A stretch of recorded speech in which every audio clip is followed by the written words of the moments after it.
Hi, this is Cheryl back with you from Farmhouse Frugally, and today I have 5 easy to thrift wooden items that I am going to turn into absolute beautiful home decor.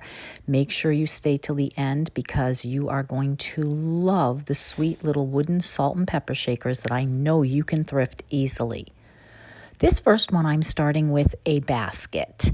This cute little wood-topped basket was found by my daughter, I believe on the Good Table at our dump, but you see these all the time at the Goodwill bins or at thrift stores. Somebody had stenciled on it some years back, and it is not my style, so I am going to take this pretty sage green color. This is a Behr paint that I get already mixed up at Home Depot on the little sample section for $5 or $6. It is a latex paint, but any paint would work here. And I just happen to like this pretty green. And so I am going to simply cover over the wood top section only because the basket is in pretty good condition and is a very nice color. And then once this is fully dry, then I am going to take out an older, much older Prima redesign transfer that I have had in my stash for years. And I am just going to take some of the bits and pieces that I have left over and go ahead and add that here and there. That's the thing I love about transfers. Once you lay this down, you take the stick, you rub that on, you peel back the plastic layer, and it is a little harder to do, I have to admit, with the Prima redesign and certainly with a little bit of an older transfer than it is with IOD. IOD releases, I believe, much, much easier in my opinion. So this did take a little bit of elbow grease, but once I get that adhered to the place that I want it to, I can just burnish that down with a little bit of that plastic topper, and then I am going to slice that because obviously I want to be able to open this basket.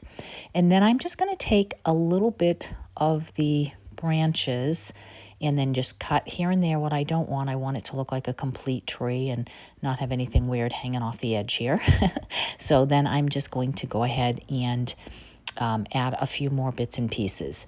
I had used this for a number of projects in the past, and I only had probably enough for this project and maybe one more small project, and then this will be complete. I do like to use these up. I have an awful lot in my stash, and I don't want to spend money if I don't have to, and I love, love, love the design. Anything with birds is always a big hit. Today's collaboration, What Would You Make, is hosted monthly by Brenda and Christine, and this month's guest host is Nikki. Their channels and a playlist are going to be in my description box for you to check out. Obviously, any transfer that you have in your stash that you would like to use, or if you have a stencil, or if you have a paint inlay in the next project, I'm going to use a paint inlay, so you will be able to see how to do that. If you have not done that before, that is also very easy. Or if you just want a decoupage napkin on the top of this, that is something that you could certainly do very easily with a little bit of Mod Podge. You could add some clay bits and pieces. I do have the clay nest IOD nest mold that I absolutely love, and I would really love to put that on the top here. But sometimes with a basket like this, I like to stack things on it, so I opted not to put a clay piece on the top of this one just in case I do want it to be stacking. But I do love that look of having that 3D clay on here as well. Sparrow's Nest is another one that has that beautiful the sparrows as well as the nest. So there's any number of clay molds out there that you can embellish yours with. I am taking a little bit of antiquing glaze and just roughing up the outside edges with the sandpaper. That's just personal preference. I like my things a little more vintage and distressed. Obviously, glaze or the wax or even a poly spray, anything to go over the top would protect that transfer as well. And I think that this is a huge improvement over the very primitive country 80s stencil design that was on there. But I would love to know what you think about this transformation, how you like this beautiful Prima redesign bird transfer, and what you would do if you had this picnic basket. I used this color because it goes so well in my craft room, but it would have been beautiful in many, many colors. Next, I have this little wooden, I don't know if it was supposed to be a doll furniture or what. My daughter also got this. It might have come from the Goodwill bins for 50 cents or so, but it was, somebody had painted it once upon a time.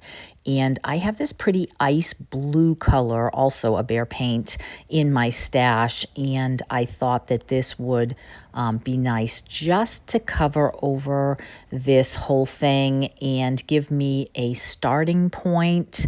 I wasn't quite sure exactly what I wanted to do with this, but I first wanted to just take away everything that was a little too bold and very childish and, you know, very much not my style, to give me just a blank slate. Sometimes I think it helps when you're crafting to start. I know a lot of people just start with white, or you may want to start with just something that you have an excess of, as far as paint goes, or you know, just a color that you know you love in your home. So I think that just covering over this just to begin with was the first thing that this really, really needed. And then once I have 2 coats of paint over this entire piece and that is fully dry, that's when I decided that I wanted to use the paint inlay. I have a lot. The packet comes with so many. It would take me years and years and years to use them all. And so I thought it would be very cute to turn this into a little item you could put in your bathroom or in your kitchen or just a little area in your home, and give that a little bit of the apothecary feel. So I went through and found one I thought would be perfect for this little door.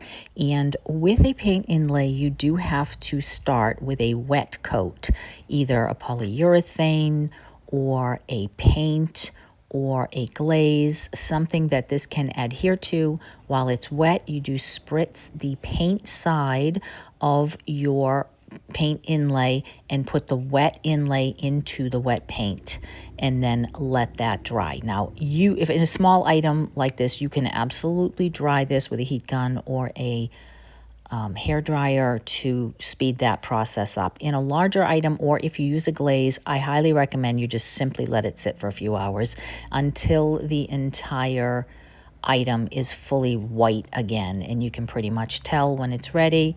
Then you're going to take your spritzer, you're going to go ahead and spritz that to reactivate the paint, and then just kind of wipe a little bit on the paper with a paper towel or something, just to kind of really make sure that the paper is moistened. It makes it a little bit easier. Mine was a little stuck here, so if you wet it just a little bit more, it does come off a little bit easier.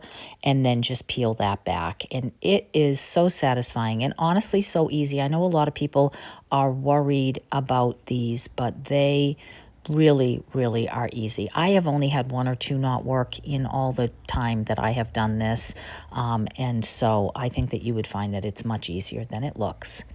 Now, I did go through my stash hoping I had a smaller little knob. This was the smallest one I could find, so luckily it fit in the hole, but it's a little big for the project, but I thought it was still cute. So I wanted to add that little knob into the hole since there was already a hole there, and give that, again, a little bit more of an apothecary feel to this. I also had several embellishments in my stash, so I was going back and forth to see if I wanted to add anything else. And I thought the brass made it kind of look a little like a locker, but also went with the brass screw head.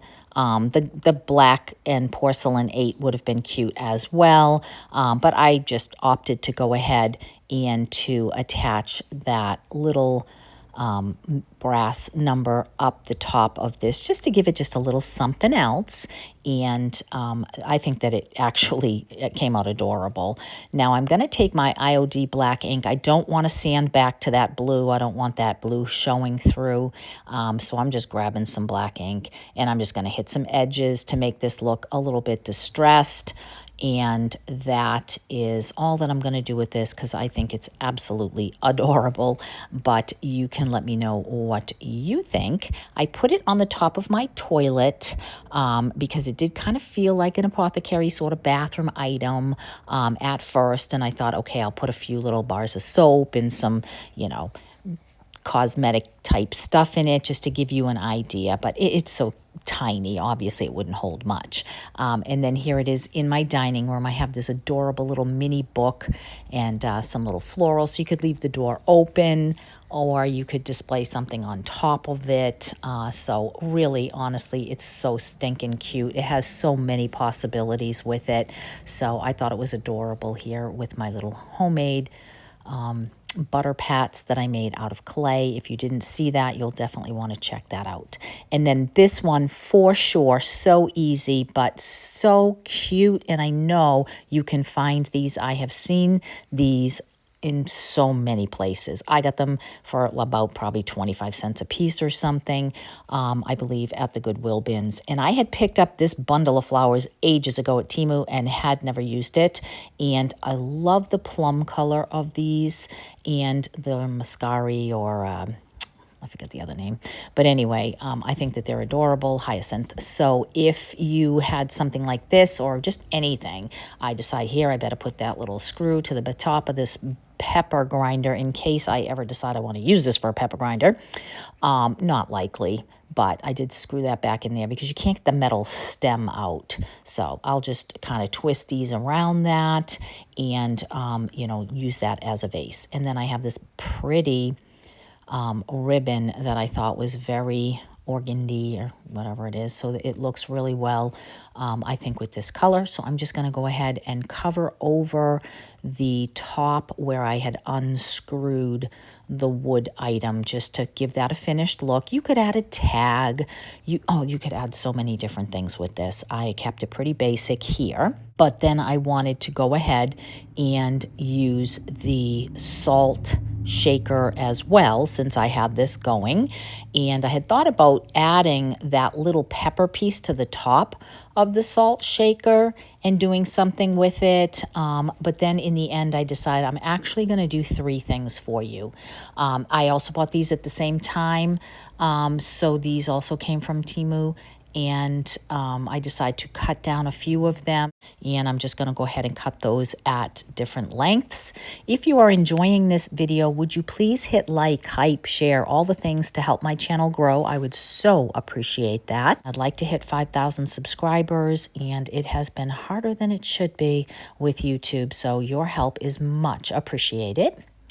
Now, once I get these in there and just kind of bend them to where I want them, I opt not to add anything to embellish this. You certainly could, but I'm going to do a little vignette with these, so I decided that it didn't really need much more. But again, you can certainly get creative here by adding, a wooden stake, a little garden-themed item, a tag, or something. And then this little piece of wood that I had taken off the top of the pepper grinder, I decide that I'm going to go ahead and fill. And this is where I decide, okay, I'm never going to use this as a pepper grinder. It doesn't matter. It was 50 cents. You know what I mean? just have fun with it. So I just took some hot glue and some Spanish moss, just kind of got that on the bottom there, just so that the whole portion of it is kind of hidden. And then I had one of these little nests that I picked up for, oh gosh, pennies over at Hobby Lobby when they had their stuff at, 80, 90% off or whatever. So it was probably 10 cents. So I'm going to add one of those little nests to the top of that. I'm also going to go into my stash and see if I have any of the reindeer moss and anything else that I can add to this sweet little nest. And I didn't have any tiny birds, but I did have some moss, and I did have a little styrofoam egg again. Also, I think at Easter time, I got these for pennies over at Hobby Lobby. And then I always have these feathers from the Dollar Tree in my stash, so they last for years to come. So I would add just one little feather here and dress this sweet little nest up. And I thought, boy, you can pick up this salt and pepper shaker for probably $2 or less. And how stinking cute did these come out? What a cute little vignette. What a wonderful little gift that this would make. A little teacher gift, a Mother's Day gift, a birthday gift. I could see it also with a little teacup filled with something, for Mother's Day. Just so many ideas here for such an easy little DIY. So I would love to know which of these was your favorite, if there's any that you plan to recreate. Hubby had hernia surgery, so I did not get to do a 250th or 4th of July. I would have loved to. Make sure you check out the playlist in my description box for some great inspiration. And I will definitely see you in the next one. So take care and make sure you're subscribed so you don't miss a beat.